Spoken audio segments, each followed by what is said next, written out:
Cahaya menerangi rumah-rumah dan balkon-balkon kecil, menghasilkan bayangan panjang. Dengan cara inilah Gehong menyadari, seperti banyak orang tua lainnya, bahwa anaknya adalah seorang jenius. Ia memutuskan untuk belajar matematika dengannya sampai Cheron mulai prasekolah. Mereka mulai dengan sesuatu yang menyenangkan. Ada setumpuk buku matematika di atas meja. Cheron menghitung bahwa 4 times 4 dikali pukul 3:14 akan menjadi pukul 0:24, teks, CM, 2. Ia tersenyum dan bertanya apakah ia benar. Ia menganggap dirinya seorang jenius matematika.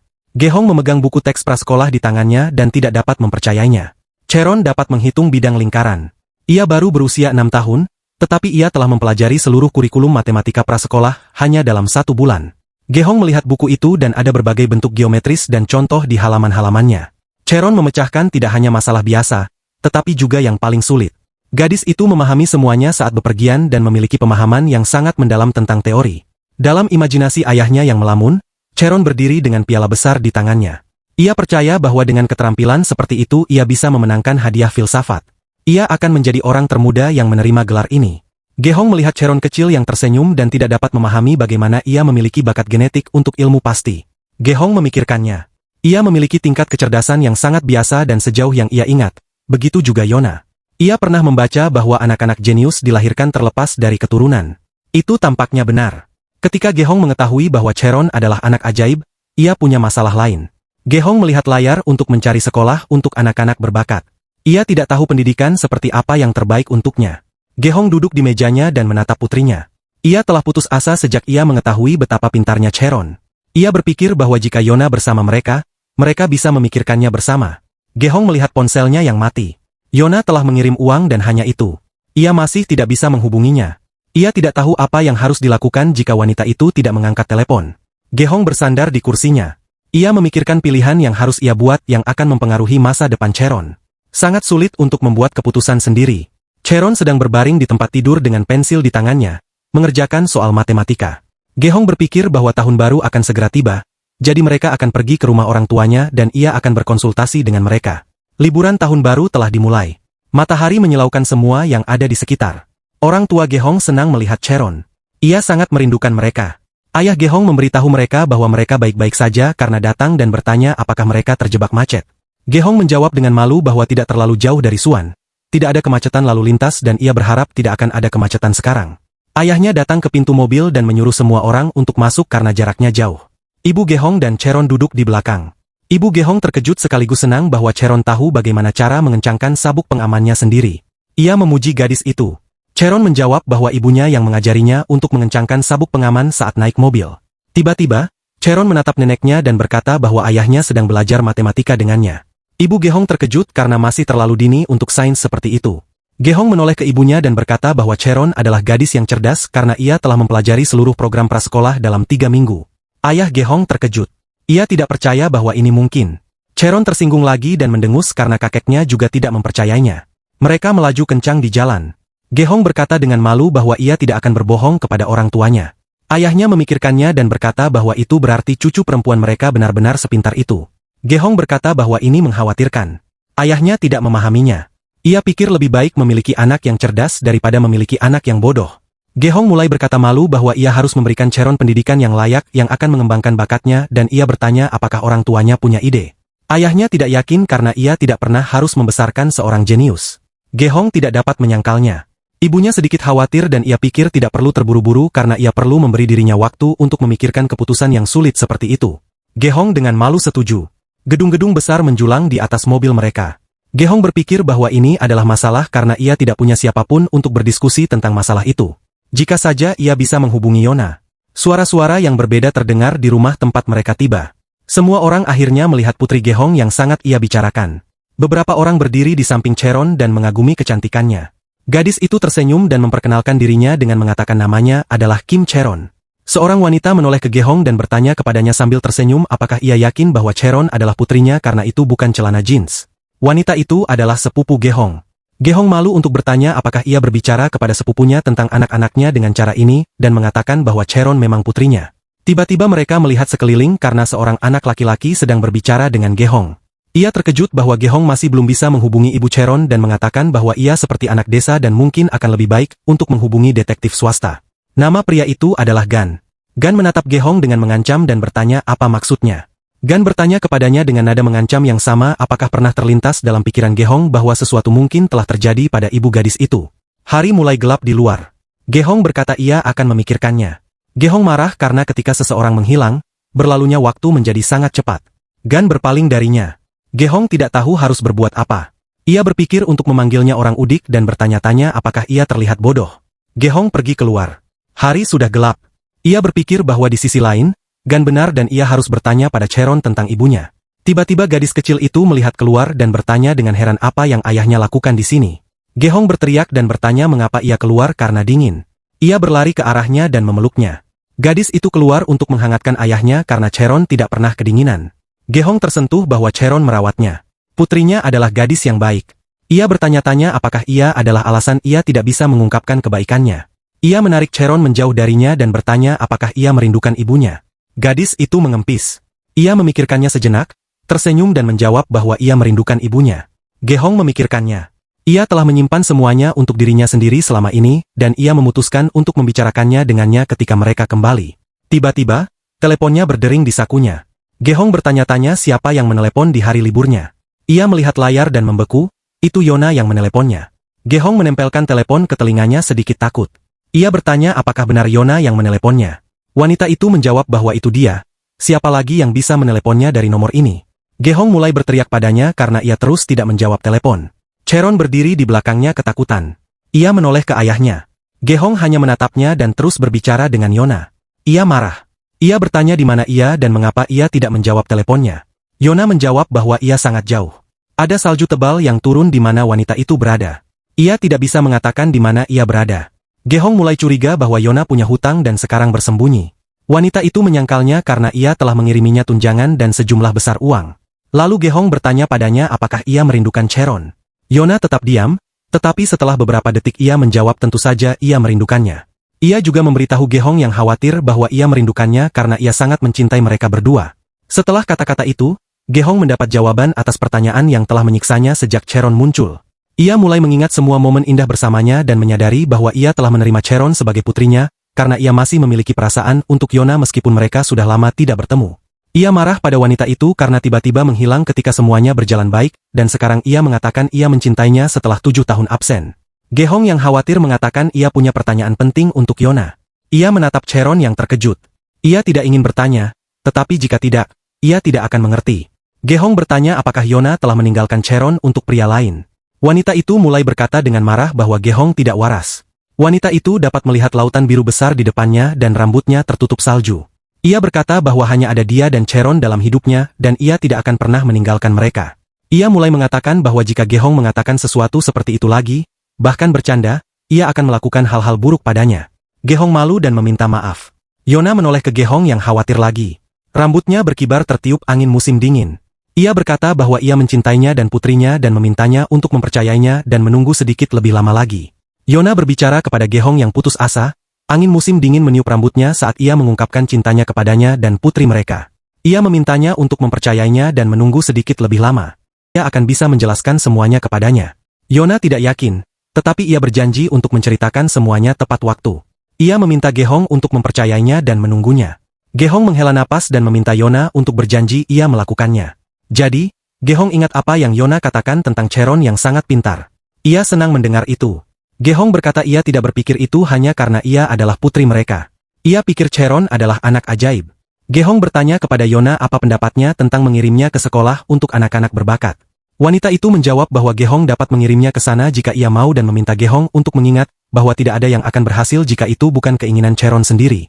Yona berkata bahwa Gehong mungkin tidak mengenal Cheron dengan baik, tetapi ia sebenarnya gadis yang sangat keras kepala. Cheron menatap ayahnya dengan penuh minat. Ia tidak tahu apa artinya keras kepala. Gehong tidak tahu siapa di antara mereka yang mengatakan kebenaran.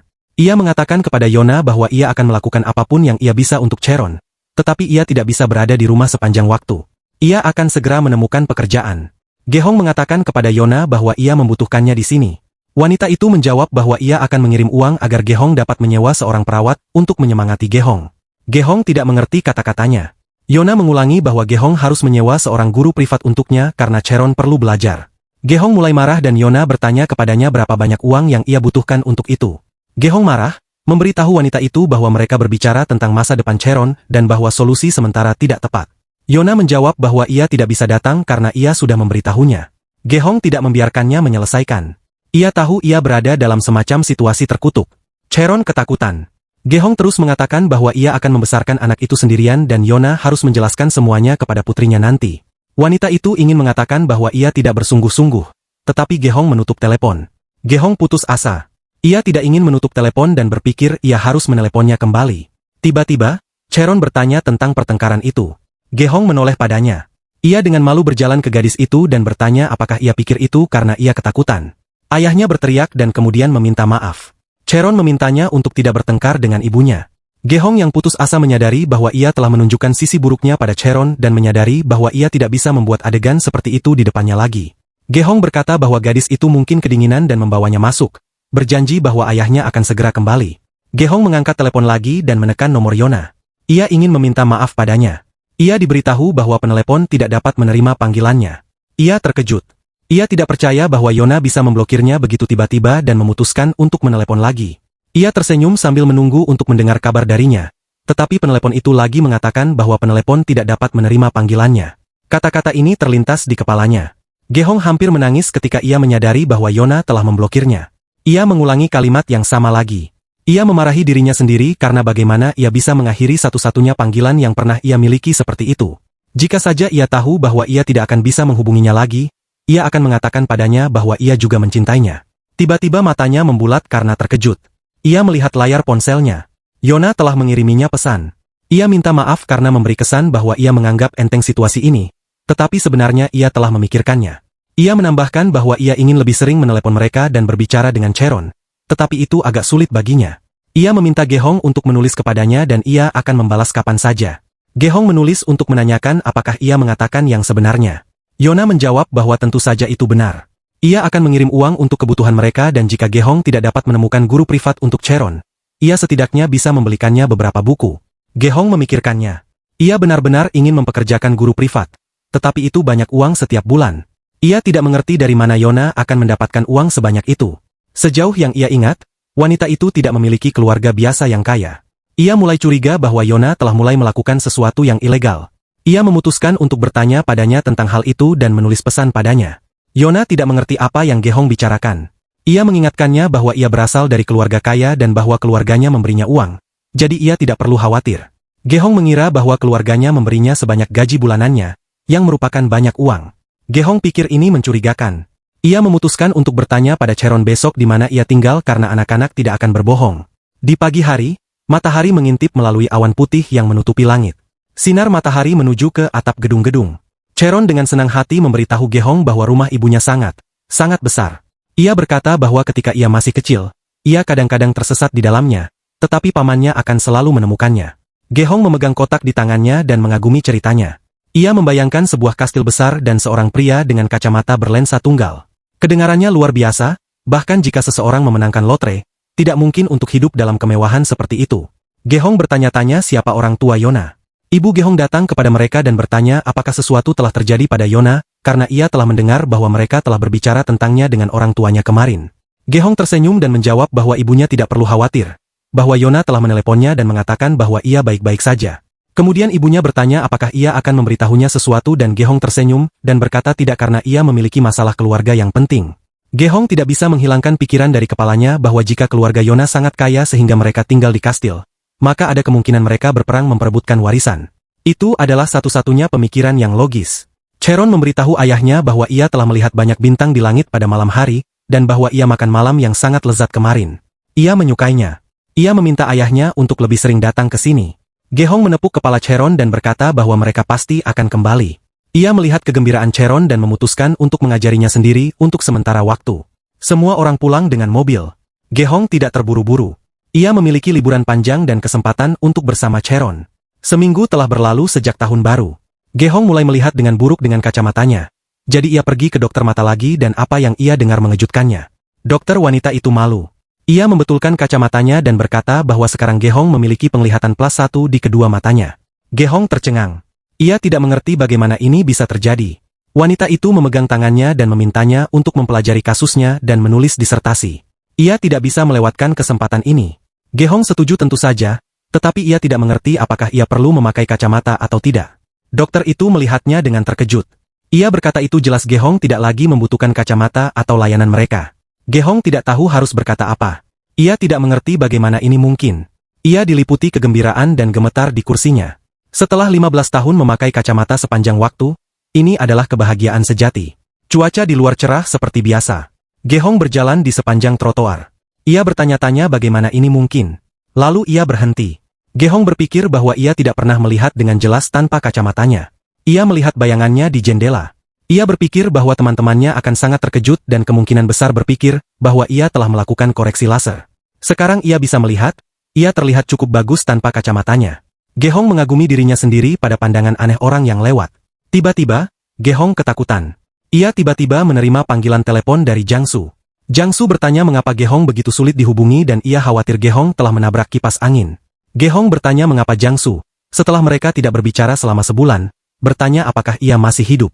Gehong meminta temannya untuk tidak khawatir dan jika ia memutuskan untuk mati, ia akan meminta yang pertama untuk mengubur Jiangsu dalam surat wasiatnya.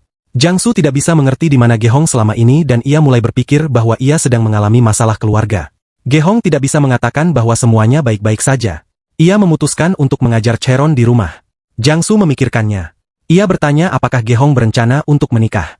Gehong tercengang dengan pertanyaan ini. Gehong bercanda dan mengatakan bahwa ia akan menikah 2 kali. Kemudian temannya bertanya mengapa ia tidak datang ke universitas. Gehong punya alasan lain. Tiba-tiba ia berpikir mengapa ia menyembunyikan Cheron dari teman-temannya. Bagaimanapun, ia adalah putri sahnya. Ia dengan cepat memberitahu Jiangsu bahwa jika ia begitu tertarik untuk tahu, ia harus datang ke rumahnya dan mengucapkan selamat tinggal. Kemudian Gehong berpikir bahwa meskipun ia mengundangnya, Jiangsu dapat membuat sirkus dari apapun dan mungkin ia seharusnya tidak mengundangnya. Gehong membuka pintu dan memberitahu Cheron bahwa ia kembali. Gadis itu senang melihatnya. Ia memperhatikan bahwa ayahnya tidak mengenakan kacamatanya dan mengatakan bahwa itu terlihat bagus padanya tanpa kacamata. Gehong tersipu. Cheron tersenyum dan berkata bahwa kacamatanya sangat tebal. Gehong malu. Ia pikir kacamatanya bergaya. Anak-anak terkadang sangat lugu. Cheron mengacungkan jarinya dan berkata bahwa ia sangat tampan sekarang.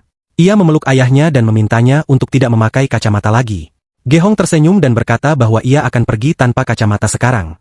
Kemudian ia bertanya apa yang telah dilakukan putrinya sepanjang hari. Cheron menjawab bahwa ia sedang mengerjakan matematika dan kemudian melihat hal yang menarik di komputer bernama Mebe. Ia dengan senang hati berkata bahwa ia sedang menonton opa yang cantik menari. Gehong menyadari bahwa itu mungkin Bass, grup K-pop yang populer. Cheron meletakkan tangannya di hatinya dan dengan percaya diri berkata bahwa ia akan membuat ayahnya menjadi sekeren mereka. Gehong menggaruk bagian belakang kepalanya karena malu. Ia berkata itu akan sulit, tetapi ia berterima kasih padanya atas usahanya. Cheron marah, berpikir bahwa ayah tidak mempercayainya lagi dan berkata ia akan membuatnya keren pula. Gehong mengangkat tangannya dan berterima kasih padanya dan berkata ia percaya padanya. Ia pikir akan baik untuk menjadi keren untuk putrinya. Kemudian ia berpikir bahwa ia harus memperhatikan penampilannya. Hari mulai gelap di luar. Awan merah muda menggantung di atas rumah-rumah. Gehong bertanya apa yang diinginkan Cheron untuk makan malam. Ia berkata bahwa ia ingin ayahnya memasak sesuatu, itu selalu lezat. Gehong menatapnya dan memintanya untuk menunggu sebentar sementara ayah memasak sesuatu. Ia membuka kulkas dan bertanya-tanya lauk apa yang harus dipilih. Tiba-tiba, Cheron berkata bahwa ada seseorang di pintu. Gehong tidak tahu siapa itu. Jiangsu berdiri di depan pintu bersama 2 orang pria. Mereka memegang kantong minuman. Gehong tidak menyangka ia akan datang di hari yang sama. Cheron bertanya dengan penasaran siapa orang-orang ini. Gehong dengan malu menjawab bahwa mereka adalah teman-teman ayahnya dan bertanya apakah ia keberatan jika mereka makan malam bersama mereka. Cheron berpikir bahwa mereka miskin jika mereka datang untuk makan bersamanya dan ibunya telah mengajarinya bahwa seseorang harus membantu orang miskin. Gehong berpikir bahwa para siswa adalah orang-orang yang sangat miskin dan secara mental meminta maaf kepada anak laki-laki itu. Gehong membuka pintu. Jiangsu mengeluh bahwa ia hampir mati kedinginan. Tiba-tiba ia mati rasa karena kedinginan. Cheron yang cantik berdiri di depannya, terkejut. Jiangsu tidak bisa bergerak. Anak laki-laki itu mulai bertanya kepadanya mengapa ia tidak masuk dan berapa lama lagi mereka akan kedinginan. Jiangsu tiba-tiba berteriak bahwa ia melihat peri. Anak laki-laki itu terkejut dan mengira bahwa otak Jiangsu membeku. Mereka menyuruhnya masuk dan diam, tetapi tiba-tiba anak laki-laki itu juga membeku. Mereka juga melihat Cheron yang cantik. Mereka tidak tahu harus berkata apa. Lalu Jiangsu bertanya pada Gehong dengan ngeri siapa peri kecil itu. Gehong melingkarkan lengannya di sekitar Cheron yang tersenyum dan berkata bahwa ia adalah putrinya. Jiangsu menatap Gehong dengan saksama dan memintanya untuk memberitahunya siapa itu tanpa bercanda. Gehong malu untuk mengatakan bahwa itu memang putrinya dan memintanya untuk mempercayainya. Gadis itu memegang tangan ayahnya dengan kedua tangan kecilnya. Ia tersenyum dan dengan sopan mengatakan bahwa namanya adalah Kim Cheron dan ia memang putri ayahnya. Jiang Su tidak bisa mempercayainya. Jiang Su mengira Cheron adalah anak angkat. Gehong marah dan memintanya untuk menjaga bahasanya di depan anak itu. Ia menjelaskan bahwa Cheron adalah anak kandungnya dan bertanya mengapa ia datang dan apa yang ada di dalam paket itu. Jiang Su dengan malu menjawab bahwa Gehong telah mengundangnya.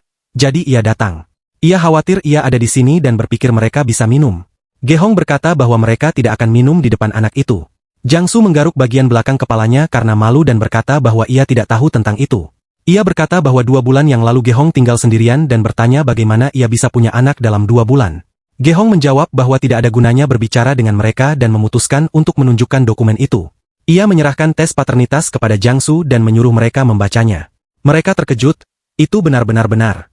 Kemudian Jiang Su mulai bertanya apakah Gehong mengerti mengapa sulit bagi mereka untuk mempercayainya. Tidak seorang pun di posisi mereka akan mempercayainya ketika mereka mendengar bahwa seorang pria tiba-tiba punya anak. Cheron berdiri di samping mereka. Ia berkata ia juga tidak akan mempercayainya. Gehong bertanya padanya dengan malu mengapa ia berdiri di samping mereka.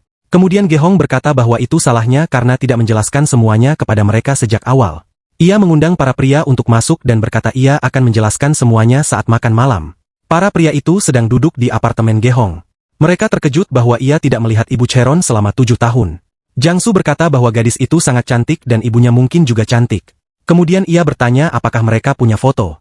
Gehong menjawab bahwa tidak ada foto tetapi ibu Cheron sangat cantik. Jiang Su memikirkannya. Ia berkata bahwa Gehong beruntung bahwa Cheron tidak mirip dengannya. Ia pernah mendengar bahwa gadis pertama itu mirip ayahnya dan jika ia mewarisi penampilannya. Gehong dengan heroik menampar Jiang Su dan berkata bahwa ia sudah lama memintanya. Para pria itu duduk di meja dengan heran dan Cheron tersenyum. Jiang Su bertanya mengapa Gehong melakukan ini padanya karena ia tahu itu lelucon. Gehong mulai berkata bahwa ia terlihat lebih baik akhir-akhir ini, dan dengan penampilannya sekarang orang-orang akan lebih mudah percaya bahwa Cheron adalah putrinya. Mereka juga memperhatikan bahwa ia tidak berkacamata dan bertanya tentang koreksi laser. Gehong tersipu. Ia menjawab bahwa penglihatannya membaik akhir-akhir ini jadi ia tidak membutuhkan kacamata lagi. Itu adalah pertama kalinya ia mendengar itu sejak ia mulai membesarkan Cheron. Ia merasa tersanjung. Cheron tersenyum dan berkata bahwa ayahnya adalah pria paling tampan di dunia. Para pria juga tersenyum padanya dan berkata ia sangat baik. Jika mereka memiliki anak perempuan seperti dia, mereka akan meniup debu darinya. Gehong memutuskan untuk pamer. Hanya sebulan yang lalu Cheron baru saja belajar berhitung dan sekarang ia memecahkan persamaan kuadrat. Anak laki-laki itu terkejut. Mereka tidak mengerti bagaimana ini mungkin. Gehong marah karena tidak ada yang percaya padanya dan Cheron dengan percaya diri mengatakan bahwa ia benar-benar bisa melakukannya. Kemudian salah satu anak laki-laki dengan malu menulis sebuah contoh dan meminta Cheron untuk menyelesaikannya. Cheron memintanya untuk menunggu sebentar dan berkonsentrasi. Ia dengan senang hati menyerahkan kertas itu kembali ke orang-orang dan bertanya apakah itu benar. Orang-orang itu terkejut. Salah satu dari mereka mengatakan bahwa ketika ia seusia Cheron, ia hanya suka buang air besar. Jiang Su bercanda bertanya apakah ia tidak suka buang air kecil. Cheron melompat-lompat dan mengatakan ia pintar dan cantik. Jiang Su bercanda mulai mendorong Gehong dan mengatakan bahwa Cheron sangat pintar, dan jika ia membesarkannya dengan benar ia akan memiliki masa tua yang bahagia. Sementara Jiang Su bercanda, Gehong berpikir bahwa ia benar-benar perlu membesarkannya dengan benar. Tetapi ia terlalu pintar untuknya melakukannya sendiri. Ia melihat Cheron yang sedang memecahkan masalah dan mengejutkan anak laki-laki dengan kemampuannya. Gehong berpikir bahwa sementara ia akan menyelesaikan PhD-nya, Cheron akan mempelajari seluruh kursus sekolah menengah. Suatu hari ia tidak akan punya apa-apa untuk diceritakan padanya dan kemudian mungkin sudah waktunya untuk mengirimnya ke sekolah untuk anak-anak berbakat. Tiba-tiba, Jiang Su berbisik kepada Gehong untuk mendengarkannya. Ia berkata bahwa universitas mengadakan olimpiade untuk anak-anak berbakat setiap bulan April dan bertanya apakah ia bisa mendaftar Cheron. Gehong sangat marah. Mengapa seorang anak berusia 7 tahun pergi ke olimpiade universitas? Jiang Su dengan percaya diri mengatakan ia punya koneksi dan meminta Gehong untuk mempercayainya. Gehong tidak benar-benar mengharapkan semua ini, tetapi ia memberitahu temannya untuk melakukan apa yang ia bisa. Cuaca cerah di pagi hari. Awan putih melayang di langit. Telepon Gehong berdering, itu Wu Jiang Su. Ia mengenakan handuk di lehernya. Ia menjawab telepon dan Jiang Su ditelepon memintanya untuk menemuinya pada hari Jumat. Gehong bertanya mengapa. Jiang Su berkata ia punya janji dengan seorang profesor yang akan menjadi juri. Cheron perlu diuji sebelum olimpiade. Gehong bertanya-tanya apakah temannya telah melakukan ini untuknya. Jiang Su menjawab bahwa ia bisa bergerak sedikit demi Gehong sehingga ia bisa berutang budi padanya.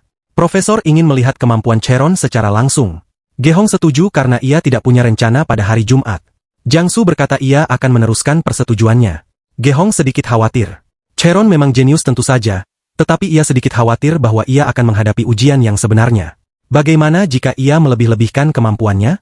Gehong berkeringat karena khawatir, tetapi ia berubah pikiran karena memecahkan persamaan kuadrat pada usia 7 tahun itu brilian. Tiba-tiba ia melihat dirinya berdiri di depan seorang profesor yang mengatakan bahwa persamaan kuadrat bukanlah apa-apa bagi seorang jenius pada usia itu, bahwa para jenius mampu melakukan analisis matematika. Ia berpikir bahwa mungkin ukuran jeniusnya terlalu rendah. Cheron bertanya kepada ayahnya yang melamun apa yang sedang dipikirkannya. Ia tersenyum dan menatapnya. Gehong memutuskan bahwa ia tidak perlu terlalu khawatir. Apapun yang terjadi, Cheron akan selalu menjadi putrinya. Ia berpikir bahwa ia seharusnya tidak terlihat tidak aman dan khawatir di depannya. Gehong memeluk Cheron dan mengatakan kepadanya bahwa ia mencintainya bahkan jika ia bukan seorang jenius. Gadis itu menjawab bahwa ia juga mencintainya. Saat itu hari Jumat sore. Sebuah gedung berdiri tinggi di langit. Seorang wanita menatap Cheron dan berkata bahwa ia senang bertemu dengannya. Ia memperkenalkan dirinya sebagai Profesor Beck Nahe, tetapi gadis itu bisa memanggilnya Profesor Beck. Cheron yang bahagia setuju dan berkata senang bertemu dengannya juga. Wanita itu menoleh ke Gehong dan mengatakan bahwa putrinya adalah seorang gadis yang cerdas dan ia telah menyiapkan pertanyaan ujian untuknya. Gehong berterima kasih padanya dan berkata ia tidak akan menyela. Cheron duduk di kursi. Profesor memintanya untuk menyelesaikan semua yang ia bisa dan ia punya waktu 1 jam. Gehong khawatir Cheron tidak pernah mencoba memecahkan masalah selama 1 jam sebelumnya dan ia tidak tahu apakah ia akan mampu berkonsentrasi lama. Setelah beberapa saat, Cheron membawa kertas yang ia tulis ke profesor dan berkata bahwa ia telah memecahkan semuanya. Wanita itu berkata bahwa Cheron adalah gadis yang sangat rajin dan telah memecahkan semua masalah, tetapi ia perlu memeriksa kebenarannya. Ia meminta Gehong untuk menunggu sedikit lebih lama. Gehong berharap yang terbaik. Skala harapan mulai meningkat. Ia mulai menenangkan dirinya karena jika ia berharap yang terbaik, akan menyakitkan untuk kecewa. Tingkat harapannya mulai menurun. Cheron dengan senang hati memberitahu ayahnya bahwa ia berharap hasil yang baik. Ia tersenyum dan berkata bahwa ia masih mencintainya tidak peduli apa hasilnya. Cheron berkata ia juga mencintai ayahnya dan membuat hati dengan tangannya di atas kepalanya. Tiba-tiba, profesor keluar dan berkata ia telah memeriksa ujian. Skala harapan naik ke maksimum dan Gehong tidak tahu harus berbuat apa. Ia bertanya-tanya berapa skor Cheron. Matahari bersinar melalui jendela. Profesor berkata bahwa Cheron telah mengikuti tes kecerdasan dewasa Wechsler. Ini adalah tes modern paling dapat diandalkan yang menunjukkan tingkat kecerdasan. Wanita yang bersemangat itu berkata bahwa margin kesalahan biasanya menggunakan plus atau minus 16 poin. Skor Cheron adalah 150. Skor ini berarti Cheron adalah seorang jenius sejati yang hanya ada 0,04%. Gehong terkejut, putrinya adalah seorang jenius sejati. Profesor mencatat bahwa gadis itu juga menunjukkan skor tinggi dalam hal sosialisasi. Ia akan sangat sukses di masa depan. Cheron berseri-seri dengan kegembiraan. Gehong yang bahagia berterima kasih kepada profesor. Ia bertanya apakah ia pernah berpikir untuk mengirim gadis itu ke sekolah untuk anak-anak berbakat. Gehong yang terkejut berkata bahwa ia pernah. Tetapi biasanya anak-anak yang lebih tua dari Cheron belajar di sana. Profesor berkata bahwa beberapa sekolah ini memiliki kelas dasar. Biasanya dimulai di kelas 6. Ia pikir Cheron memiliki peluang untuk masuk. Gehong menoleh ke putrinya dan bertanya apakah ia ingin pergi ke sekolah seperti itu. Gadis itu menjawab bahwa jika ia bisa pergi ke sana dengan ayahnya, ia akan baik-baik saja. Salam sehat teman-teman channel Manhwa MFA. Dukungan dan support dari kalian adalah suatu kehormatan bagi saya untuk tetap semangat membuat channel ini makin maju. Subscribe, like, dan komentar kalian sangat saya nantikan. Semoga Anda dan keluarga Anda selalu diberikan kesehatan lahir dan batin. Terima kasih.